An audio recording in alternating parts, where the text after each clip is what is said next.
You can think of anxiety like the body's response to something that the mind is perceiving as threatening.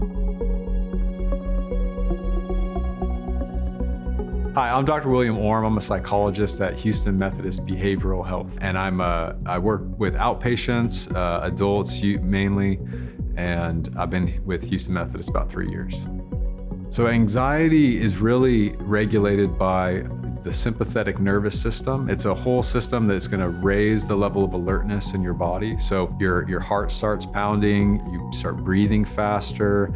There's actually even changes in blood flow in your body. Your body starts to divert resources away from non-essential tasks to get you ready for a stressor. So you can feel tingly in your fingers because there's less blood there. You'll start sweating. Your mind will be on hyper alert, even racing sometimes. It has a whole cascade of effects on your physical body. There's actually an interesting relationship between anxiety and work performance. It's actually a curvilinear relationship. At low levels of anxiety, we don't perform as well because there's just not as many resources that we're mustering for that task. At mid levels, we perform pretty well, but when it gets to a high level, our work performance then drops off again. And that's when people are feeling anxious.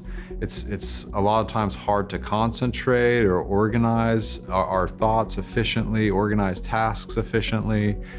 People can feel really fatigued, and so it ends up kind of wearing down and can get in the way of work. I think of anxiety as getting out of control when it's really getting in the way of life, not socializing, or we're pulling back from our relationships, or we're not getting out and exercising, we're not eating right. When anxiety becomes debilitating like that, it really shows up in getting in the way of our functioning. And at that point, it's good to really think about, is now the time to do something about this, to maybe talk to somebody that can help.